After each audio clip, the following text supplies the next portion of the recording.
Ok, ahí está yendo. Vamos a... Igual hay que verificar. Yo tengo acá abierto el Facebook para verificar que va a estar conectado. Habían ya 2 personas interesadas, un estadio completo. A ver.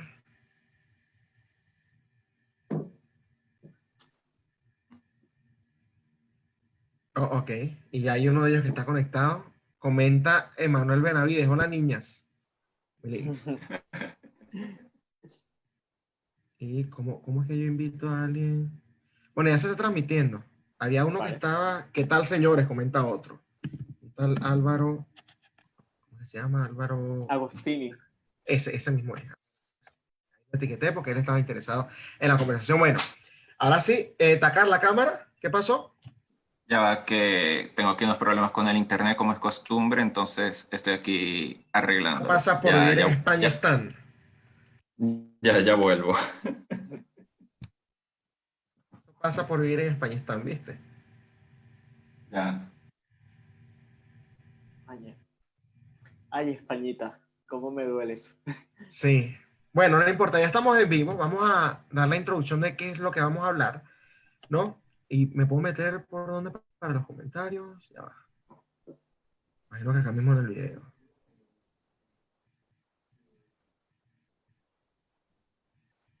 Ok. Bueno, la conversación surge. No sé si Takar, me imagino que igual le estará escuchando cuando que no aparece. Sí, te ok, estoy escuchando. Sí. perfecto. Ok, la conversación surge porque hubo varias personas que por lo menos en mi caso me preguntaban que cómo hacía yo para encarar o para afrontar el tema de la gente que te insulta, que te acosa en las redes sociales, que te denuncia, y hay gente que dice, bueno, tú como eres figura pública, me llaman así, que no tanto, pero ellos ven que yo coloco, por ejemplo, en Facebook una parte, ni siquiera ni llegar al 20% de los insultos que recibo en Twitter, por ejemplo, los coloco en Facebook, y entonces eso fue lo que los llevó a varios, como te digo, a preguntarme cómo yo lograba afrontar eso, porque aparentemente hay gente que, bueno, se les afecta y les molesta muchísimo. No sé si habrá unos que les afecta desde otro punto de vista que quizás les genere depresión o se sientan mal consigo mismo, pero la mayoría de las personas que me escribieron, lo que me demostraron, lo que yo les sentí es que les molestaba, que les fastidiaba que esa gente estuviese ahí como que pendiente de lo que pusieran y que se enfadaran contigo en Twitter, en Facebook, donde fuese, ¿no? Yo una de las cosas, y también está invitado a Takar porque también lo has sufrido, si se puede decir así, y estás invitado tú, Oscar, porque vas a ser la voz experta y la voz acá equilibrada, ¿no? Al respecto. Yo lo que le respondí a esas personas es las cosas que yo he hecho, porque a mí en un principio, mira, muy bien, Takar, muy bien. A mí en un principio, efectivamente, sí te puedo decir que me podía afectar, ¿no? Y yo sencillamente me puse ciertas reglas. En primer lugar, por ejemplo, una persona que me insultara, si le contestaba, que no siempre le contesto, la mayoría los ignoro, máximo le dedico 3 tweets. Y me refiero al Twitter porque es la red en donde surgen la mayoría de estos despectivos y todos esos ataques, ¿no? Y si le dedico más de 3 tweets, o sea, si rompo yo mi propia regla es porque están haciendo una acusación. Por ejemplo, cuando dicen lo que les estaba contando detrás de cámara de que a mí me paga Diosdado Cabello, que me paga Raúl Borrín. Takar vio que de hecho hace poco hubo uno que estaba diciendo eso, que a mí me paga Raúl Borrín, que martillo a los exiliados, ¿no? Es decir, que abuso de ellos pidiéndoles plata para su caso de asilo o qué sé yo. Entonces, cuando son temas un poco como denuncias como esas, que son más delicadas, sí puede ser que le dedique más. Pero bueno, esa es una de las reglas. Yo no discuto y lo pueden ver en el mismo Facebook, por ejemplo. Yo no me coloco a discutir públicamente en redes sociales. Yo dejo la discusión para unas plataformas como esta, por ejemplo. Que bueno, es una red social, pero de este estilo. No en Facebook, no en Twitter, no en Instagram. Eso es lo primero. En segundo, me he creado especies de burbujas, ¿no? Por decirlo así, en donde yo pueda escapar, si se puede usar ese término, cuando no quiera leer esas cosas que leo, por ejemplo, en Twitter. Twitter es una red específicamente pública, pues, en donde cualquier persona, y empezando porque otro de los principios que yo tengo es que no bloqueo a nadie. Entonces esa gente que me insulta me puede insultar hoy, mañana, pasado, dentro de un mes, y puede estar así durante un año completo, ¿no? Entonces, bueno, tengo el Facebook para otro tipo de cosas. Ustedes saben qué material público yo ahí.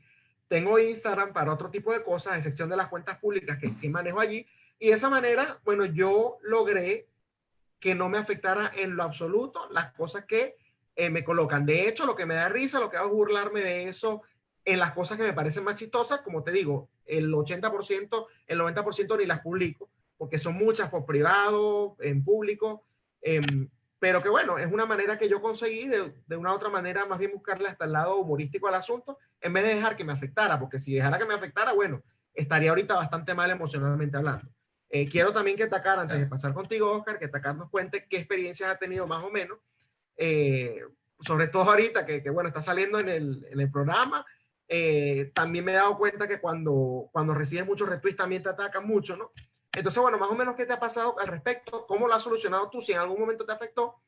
Y después pasamos con Oscar para que nos hable un poco al respecto.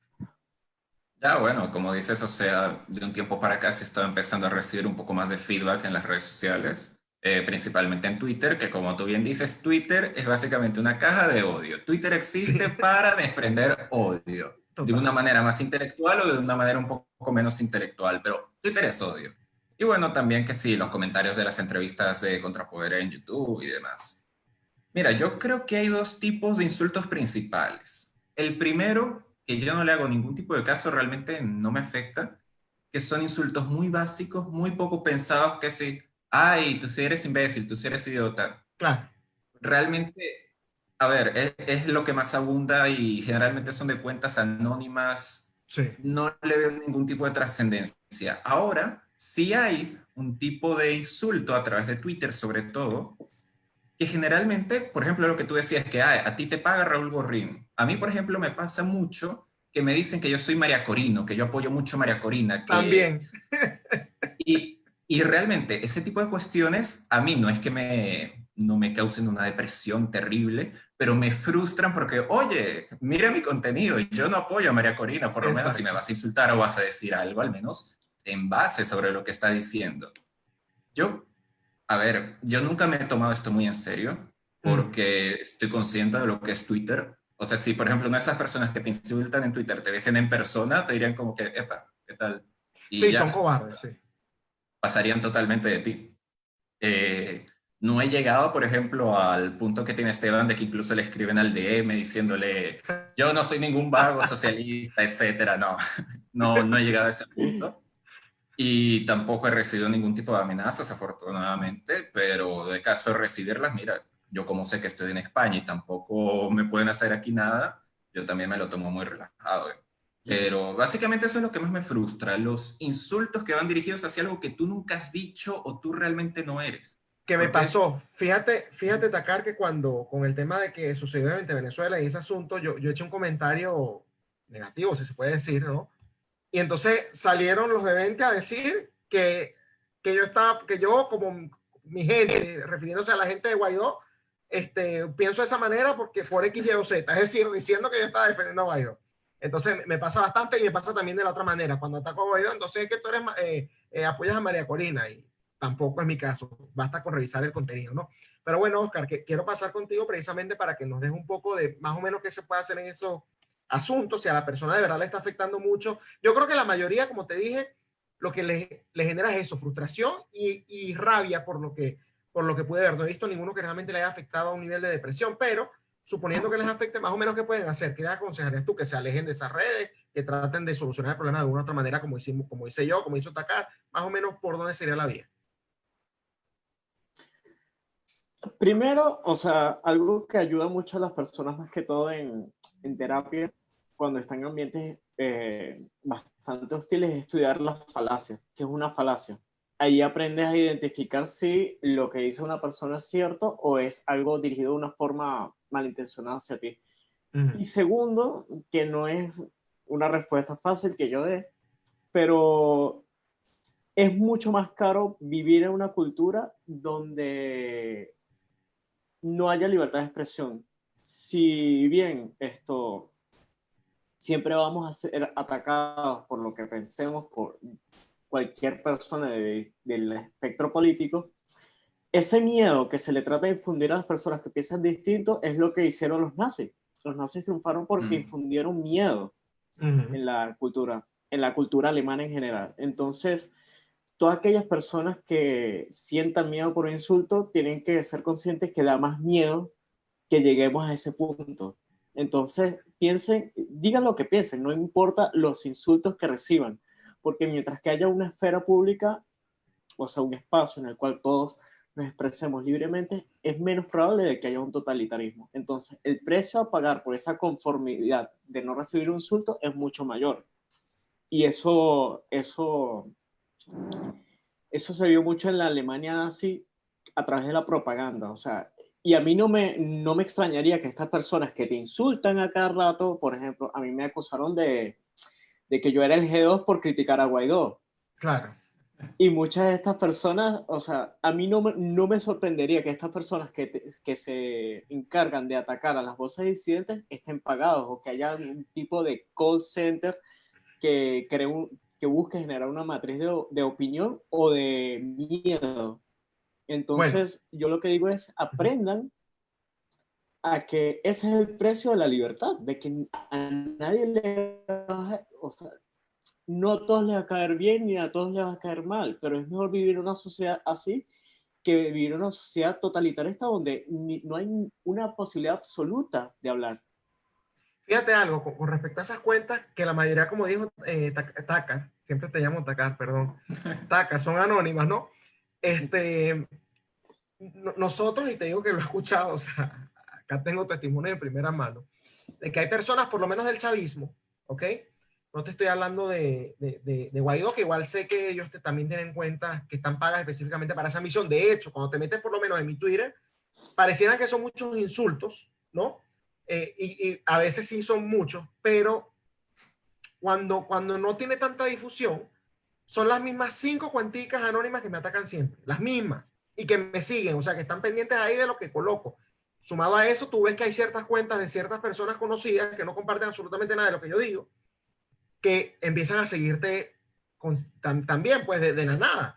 Me ha pasado mucho que últimamente me han seguido líderes, por ejemplo, está uno que es diputado llamado Alfredo Ramos, Ronald Carreño, ¿qué se llama? Él también me empezó a seguir. Es decir, ellos están como que monitoreando lo que ciertas cuentas están diciendo, haciendo. Y bueno, lo otro que te iba a decir es que por lo menos en el caso del chavismo, yo sí he escuchado que hay personas que les pagan. De hecho, el sueldo era hace como 2 años o 3 años, que fue cuando escuché esa conversación que no debía haber escuchado.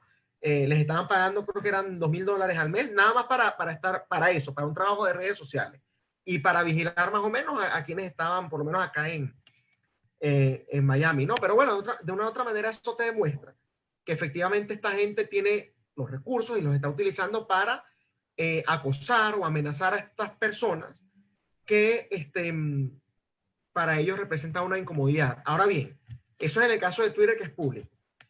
La mayoría de las personas que me escribieron se referían incluso no solo al Twitter, hay unos de ellos que ni siquiera el Twitter manejan. También a Facebook, que es un espacio, en mi caso es un poco más personal, ¿no? Pero que de una u otra manera también les frustra los ataques y los debates por ahí, puede ser. No sé, que al final no termina nada, es una especie de círculo vicioso, y por eso es que yo no participo, porque a mí termina afectándome más el participar que el no participar. ¿A ti te ha pasado eso en Facebook, por ejemplo, en otras redes, en Facebook, en Instagram, Takar?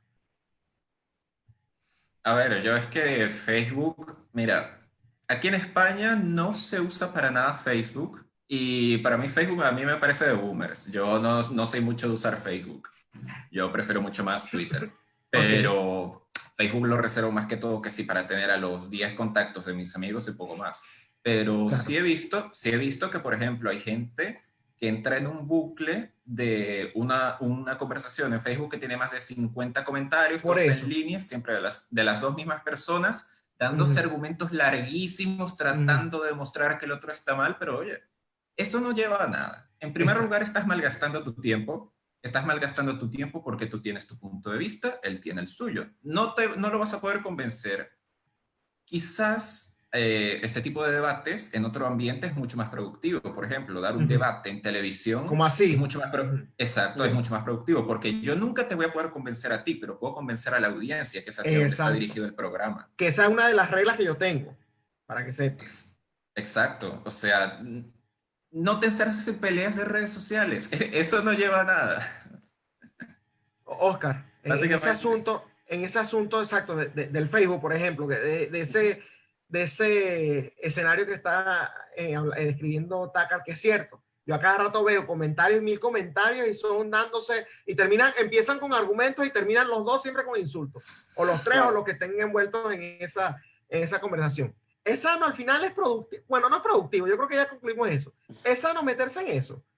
¿Realmente logras algo? Incluso desde un punto de vista de desahogo. Yo pienso que más bien la gente se ahoga más.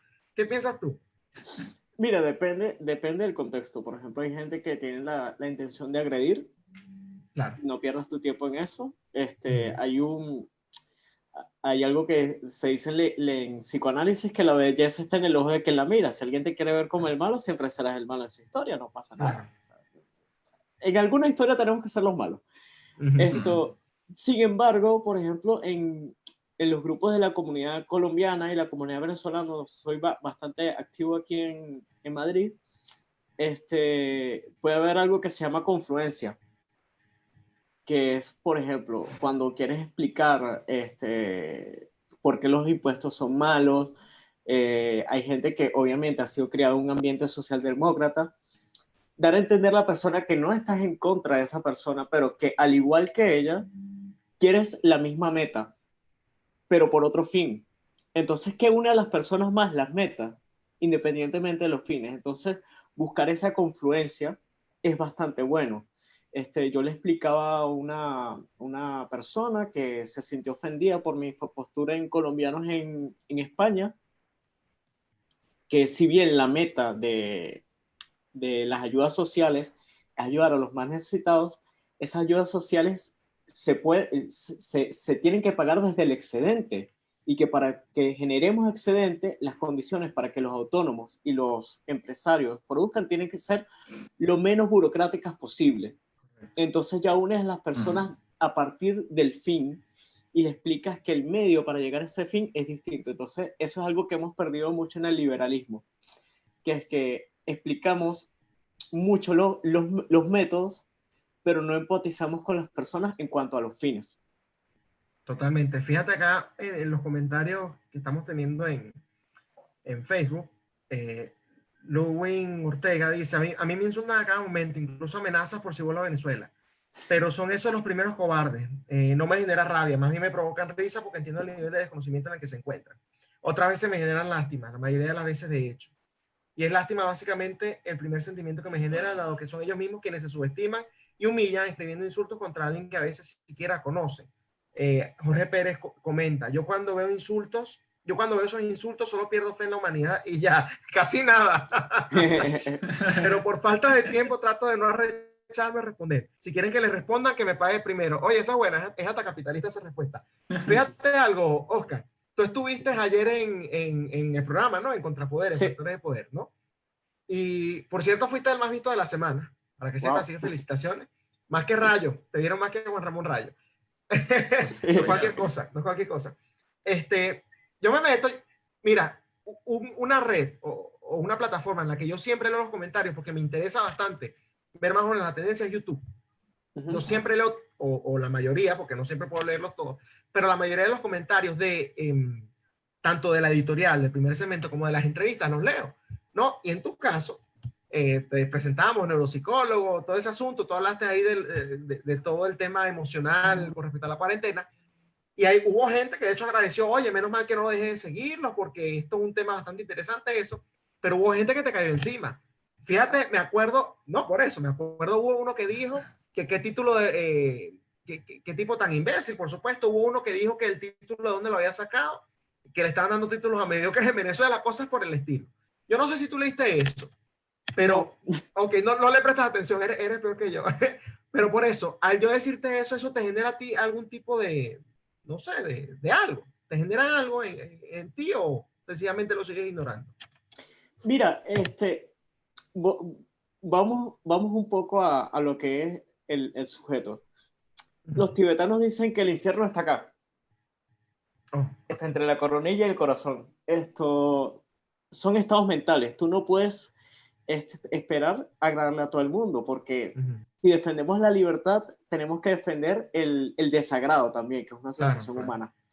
Entonces, aceptar que no le vas a agradar a nadie, porque como ser humano tú no es que seas un producto, simplemente ofreces algo y no todo el mundo va a aceptar lo que tú ofreces como ser humano. Y aceptar eso es bastante liberador. ¿Qué es lo que puedes ser responsable tú de tus pensamientos? Si ese rechazo, que todas las personas son libres de sentirlo porque somos seres humanos, y si defendemos la libertad, pues tenemos que defender incluso aprender a convivir con las cosas que no nos gustan, aceptarlo como parte de la vida, y eso depende más de los valores de las personas que de nuestros propios valores. Entonces, es como decía Eric Fromm, con el perdón de los liberales, porque el tipo es socialdemócrata. Nosotros amamos a lo que creemos que tienen más valor en el mercado. Entonces, tenemos que saber que no todo el mundo va a comprar el producto, entre comillas, que somos nosotros. Y saber cuál es nuestra audiencia. Pero aquí vamos a poner un paréntesis. En el aspecto de nuestro polo capitalista, ¿cuál ha sido nuestro error? No sabemos mercadear de una forma sencilla el producto que estamos ofreciendo. Ese es nuestro error. Sí, no, eso es totalmente cierto, y de hecho creo que lo discutieron, yo creo que no pude participar, Takar con Franklin y con José Miguel, ¿no? Eso creo que lo discutieron. Sí, efectivamente. Ok, bueno, yo creo que ya de ese tema que quería hablar, y por lo que te digo, hubo muchas personas que me estaban preguntando, me parece que ya lo cubrimos como se debía, pero quiero pasar a otro. Yo les había dicho que quizás hablamos de política. Ajá, cuentas. Y antes de tocar el siguiente tema, me gustaría, porque comentaste que estaban escribiendo ahí en el chat, que las estaban amenazando algunos chavistas y tal por redes sociales. Mira, hay que estar bastante claro de algo. El chavista que te amenace directamente escribiéndote cualquier tontería en redes sociales, lo que menos tiene es capacidad de joderte si tú llegas a ir a Venezuela. Los que realmente tienen esta capacidad no te lo van a escribir al DM de Twitter. Totalmente. Entonces, bueno, eso es un bluff. O sea, cuando te pase eso, lo más que puedes hacer es pasar olímpicamente de eso y no hacerle caso. ¿Sabes qué hubo? Ahorita que me estoy acordando, un chileno que me dijo, ya tengo tu foto, cuando vengas acá a Chile te jodo, bueno, cosas. Y no me acuerdo ni siquiera por qué fue. Bueno, esa locura que yo a veces publico. Bueno, ya para pasar un poco al tema político, que conmigo es imposible no hablar, así sea un poquito de ideología o de política, yo quiero tocar, me imagino que habrán leído el reporte de AP, que salió el día de ayer, ¿no? En donde se dice que cuando esta gente, que bueno, había que aplaudirles porque aprobaron un sueldo de $100 al mes para los médicos, creo que por 3 meses, ¿no? Resulta que esa misma vez que aprobaron eso, a escondidas, se aprobaron ellos, según este reporte de AP, no del Pan Am Post, como están diciendo algunos por ahí, el reporte es de AP, ¿no? Ellos se aprobaron un sueldo, además retroactivo, desde enero de este año, de $5,000 al mes. Ganan más que los diputados, por ejemplo, españoles. Ustedes dos que están en España, allá ganan, creo que son 2.600 euros, ¿no? El sueldo base. Acá el equivalente son como unos 4.500, 4.600 euros. Un país como Venezuela, que no tiene recursos de ningún tipo, que esto es de una plata que liberaron de Citgo, creo que fueron $80 millones que les liberaron y, bueno, ya se la están embolsillando ellos mismos. Sumado a eso, que ellos sacaron un comunicado, básicamente negándolo, como negaron el tema del cocutazo, como negaron todos los diálogos, ¿no? Que siempre también los han negado, y después se demuestra que es cierto. Pero hay ciertas... Oye, pero mira un tema con eso, que justamente el día que sale ese comunicado, sale también Vecchio, entrevistado no sé por qué medio. Eso era lo que te iba a decir. Eso era lo que te iba a decir. Adelante. Eso era lo que te iba a decir, que sumado a ese comunicado, hay una declaración de Carlos Vecchio diciendo que sí, que habían aprobado, no dijo el monto, pero que se habían aprobado esos regalitos, ¿no? Y Williams Dávila también salió diciendo que efectivamente ya se habían aprobado un sueldo, pero que no estaban seguros si era 3.000, 4.000 o 5.000. Bueno, ese es de tu tierra, tú que siempre dices que todo lo que sale de los Andes es bueno, ¿no? Ahí está, no todo lo que sale de los Andes es bueno. No todo lo que sale de los Andes es bueno, y mucho menos esa escoria humana. Dios mío. Ok, por eso. Entonces, bueno, en base a eso, yo quiero ir contigo, Takar, primero, para hablar de este tema político.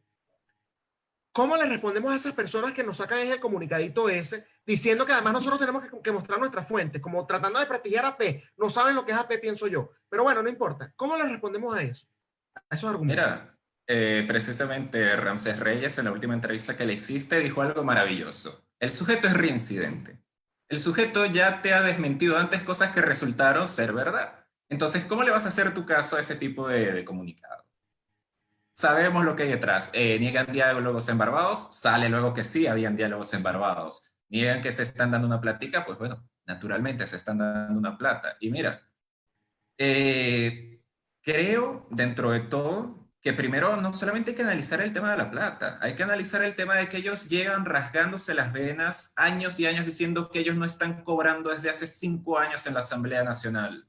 Yo me pregunto, bueno, ¿cómo se ganarán la vida? Porque de alguna manera tienen que comer. ¿Y cómo De viajan? algún... Porque no es que comen nada más, ¿cómo viajan? Y ellos ¿Cómo viajan, viajan? déjame decirte algo, ellos no viajan por las trochas en la frontera, ellos no viajan en vuelos, digamos, de pasajeros comerciales. De hecho, hasta fotos hemos publicado, Eduardo publicó una foto en una oportunidad no me acuerdo cuál era el personaje, uno de esos personajes nefastos, que estaba viajando en primera clase, por ejemplo, y ellos no se hospedan en hoteluchos que consigues ahí, bueno, tanto en la noche, no. A ellos les gusta el lujo. Además de la vestimenta que cargan encima, del Solórzano, Exacto. bueno, a ella le han hecho cálculos de cuánto le cuesta la cartera, de cuánto le cuesta el traje que tiene puesto, igual al mismo Juan Guaidó.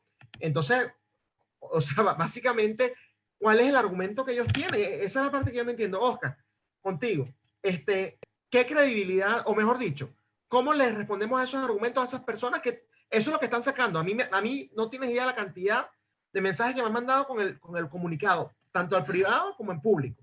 A cada rato lo que me están mandando y diciéndome que yo no me informo, que no sé de lo que hablo, que repito como loro. Entonces, bueno, le quitamos, que desprestigiamos a AP, a ese reporte que Y ellos a sacaron. Reuters. Bueno, Reuters fue con lo de los diálogos, ¿no? Que pasó lo mismo, pero el que sacó el... Vale. Cierto. Sí, con el de que retomaron el diálogo, pero y que también dije lo mismo, o sea, yo le creo a Reuters, ¿no? Pero en este caso, que es algo que además cronológicamente, fíjate algo, vamos a analizar un poco y después quiero que me digas tú qué credibilidad tiene esto que ellos están diciendo. El reporte dice, justamente, ¿no? Que cuando ellos aprobaron, como dije, los $100 para los médicos, por debajo de la mesa se aprobaron ese otro sueldo. Eso es lo que dice el reporte, ¿sí? Y bueno, resulta que hace una semana, que es cuando sale el reporte que dice que se aprobaron eso, Guaidó estaba diciendo que aprobaron los $100 para los médicos. Es decir, cronológicamente tiene sustento. ¿Cómo hacemos con esa información? ¿Le creemos al comunicadito de esta gente que dice no nos hemos embolsillado esa plata, o le creemos a una agencia internacional que tiene 14,000 corresponsales, que fue creada en los años 1800 y tanto, que no veo que gane absolutamente nada lanzando esta información? Entonces, bueno, ¿de qué lado nos ponemos? Hay dos cosas.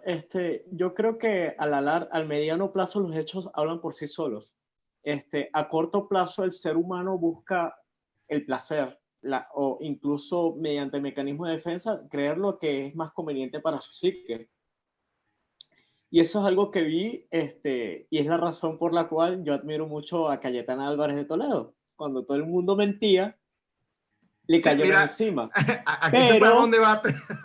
Pero a mediano plazo, cuando los hechos se manifestaron, salió ganando. Entonces, ¿qué es lo que pasa en Venezuela? Hay gente muy ingenua, sobre todo políticos jóvenes, que sacrifican la satisfacción a corto plazo, creyendo que los hechos no se van a manifestar por sí solos. Y lamentablemente, y para bien o para mal, se manifiestan por sí solos. Entonces, todas las personas que estamos en este camino sabemos que vamos a ser rechazados, pero la verdad siempre se manifiesta. Entonces, no ser cortoplacistas, tenemos que pensar al mediano plazo, porque obviamente la realidad no se puede evadir, como decía Rand. Exacto. Entonces, ¿en qué creen las personas a mediano plazo? En los hechos que se manifiestan. Entonces, eso ha pasado, eso está pasando con Guaidó. Cuando yo decía, mira, este tipo no va a sacar el régimen, media comunidad venezolana me cayó encima. Ahora, ¿qué manifiestan los hechos? De que no es que me satisfaga estar, que yo haya estado en lo cierto, o sea, me duele mucho. Sin embargo, es un riesgo que uno tiene que correr para salvar algo que uno ama.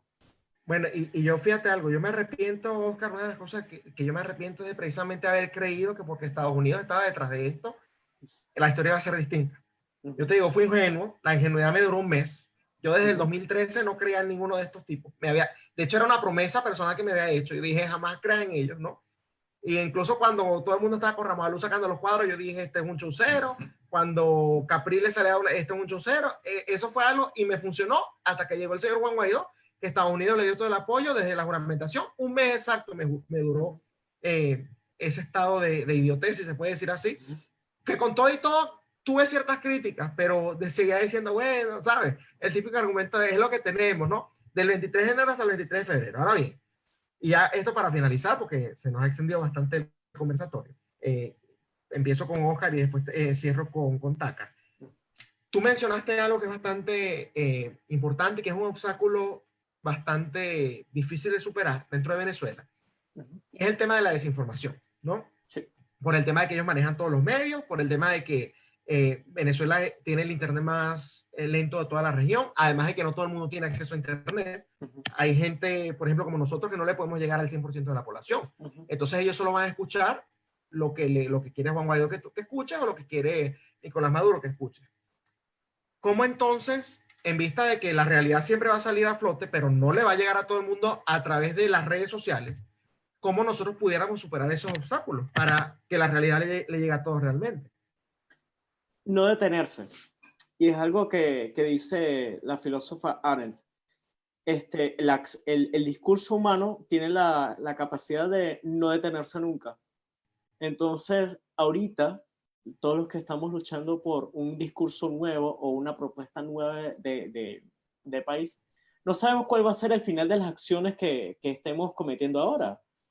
Somos seres interconectados, entonces una idea pasa de un ser humano a otro. No sabemos a dónde va a parar esto. Claro.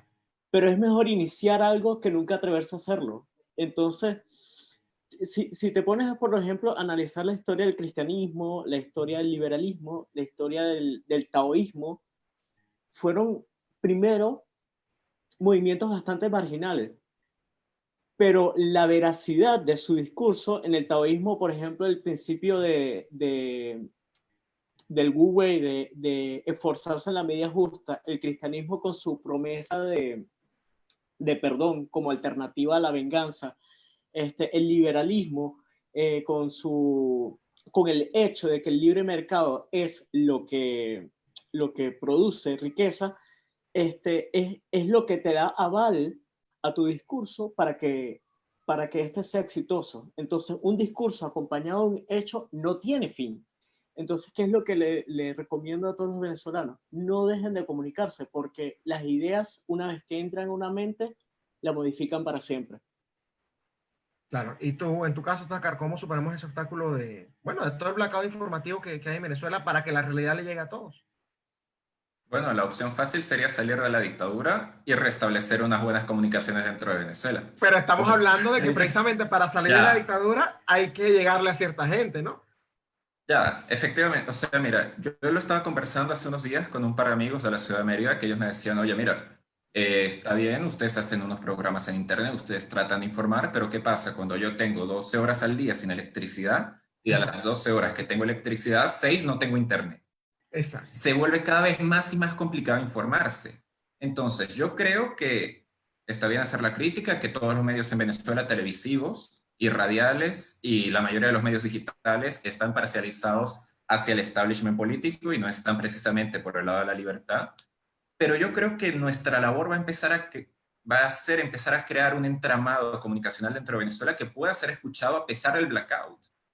Por ejemplo, un proyecto que he comentado con poca gente, tienes aquí casi que la exclusiva. Estamos empezando a pensar en la idea de llevar a cabo proyectos radiales dentro de Venezuela. Poder informar a través de una de las pocas ventanas que se pueden más o menos mantener a pesar de que no haya internet. Inclusive, si llegan a haber apagones, de alguna u otra manera se puede seguir transmitiendo.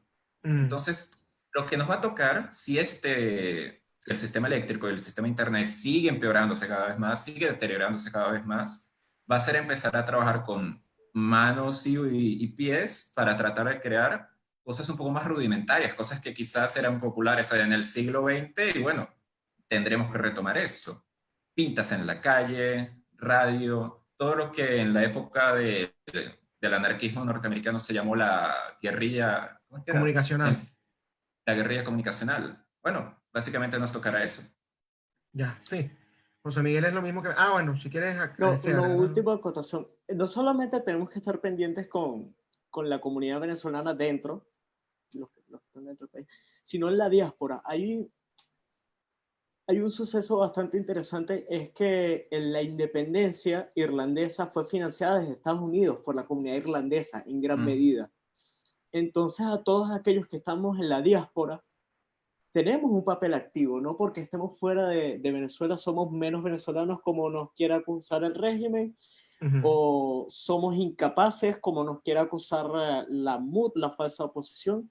Si nos organizamos y seguimos ese ejemplo exitoso, porque hay ejemplos exitosos de diáspora que han rescatado a su país, y el más reciente en la historia es la comunidad irlandesa, podemos producir un cambio dentro de Venezuela. Sí, eso es importante. Bueno, aprovechen antes de despedirme. Acuérdense que su presidente Maduro dijo que les iba a dar $50 a todos los venezolanos, así que hagan su aplicación para que les den sus $50. Coño, esa no me la sabía, esa no me la sabía. Vamos a ver qué llega primero, los $50 a los venezolanos o los $100 a los médicos de Guaidó. Definitivamente la conclusión acá es que en socialistas no se confía. Bueno, eso fue todo por hoy. Muchas gracias, Takar. Muchas gracias, Oscar, por este conversatorio entre amigos, ¿no? Esto no fue Contrapoder. Ese es el programa esto que no yo fue hago. Contrapoder. Esto no es Contrapoder. Y tampoco cuestiona todo. Tampoco cuestiona todo. No, cuestiona todo tiene que estar José Miguel. Bueno, nos vemos entonces en otra oportunidad. Sin duda alguna, yo creo que se va a repetir. Muchas gracias y buenas noches. Muchas gracias.